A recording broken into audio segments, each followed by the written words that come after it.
Prototyping is defined by the textbook as a technique for building a functioning but incomplete model of an information system using rapid application development tools. It is also defined elsewhere as building a model of a working physical system or subsystem from the bottom up. It is also defined as a preliminary working physical model of a system or subsystem. Prototyping is similar to a logical model and can come in many forms, from low-tech sketches to high-tech programming development. It's an excellent tool for analyzing and designing an interactive application. It's good for larger products because it's something physical that users can see and use. However, it can be difficult to prototype large, complex systems because of the in-depthness that needs to be involved in them. Prototyping uses 5 steps. You identify a problem. From identifying the problem, you come up with initial requirements. You then develop the prototype. From developing the prototype, you have a working prototype that the users will implement and use. From there, they will identify problems, redesign the next version. There'll be revised and enhancements. New requirements will come out of it. Go back to the developed prototype and kind of work through the last 3 steps. And then finally, it will be converting to an operational system.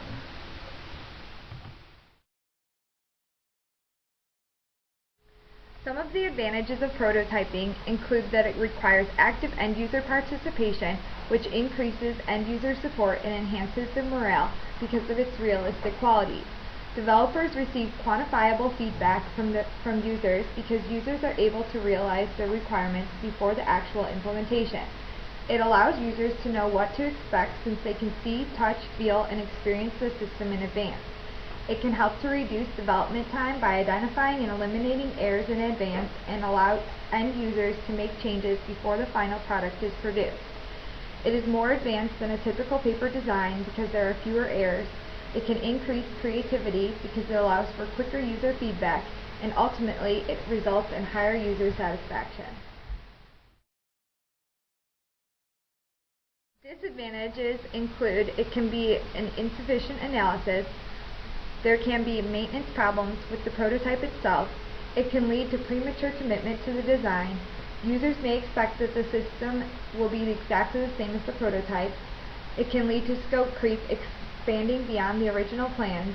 If sophisticated software prototypes are employed, the time savings can be lost.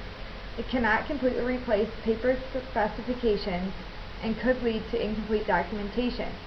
Systems can be left unfinished and/or implemented before they are ready, and they can address the wrong problems or forget about issues that should be addressed.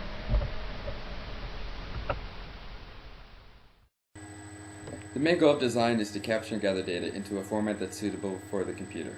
Input methods are represented as data flows that consist of data attributes. These attributes are designed during the required analysis. Business data is first captured, then entered into a system, and finally processed into outputs. There are several methods of inputting data into computers. These methods include keyboards, the mouse, touchscreen, point of sale, sound and speech, optical mark, magnetic ink, electrochromatic transmission, smart cards, and biometrics. To input the business data into the computer, the system analyst might have to design a specific input system for each method. The first method of inputs we're going to be talking about today is the graphical user interface. This is normally seen in Microsoft Windows and the Internet. The GUI provides a user-friendly environment. However, when this is used, it also presents a more complex design issue. If the prospective system relies heavily on the GUI, it is going to require a more complicated system design. Other advanced input controls are the drop-down calendar, slider edit calendar, mask edit control, ellipsis control, check tree list box, internet hyperlink, check list box, etc. These advanced technologies are also more sophisticated in system design.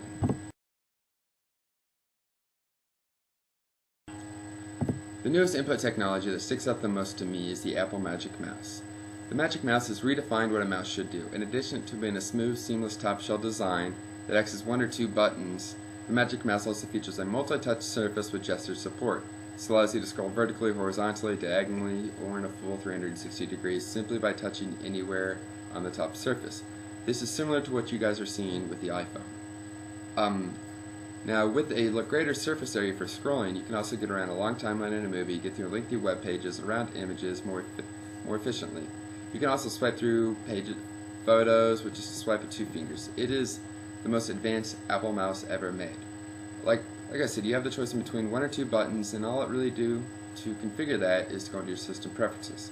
And it also has an ambidextrous design, which means it's good for both left-handed and right-handed people. The laser tracking engine, which is far more sensitive and responsive on more surfaces than any traditional optical technology. This means you can track it with precision on nearly every surface with no mouse pad required. It also features Bluetooth technology. The Magic Mouse works wirelessly on your Bluetooth-enabled Mac. When you combine it with a wireless keyboard, the result is an untethered, uncluttered workspace. Once you pair the Magic Mouse with your Mac, you can enjoy a secure, reliable connection up to 33 feet away. Basically what this means for for your system design is easy manipulation, easy to get around, more precise, and overall just an easier design.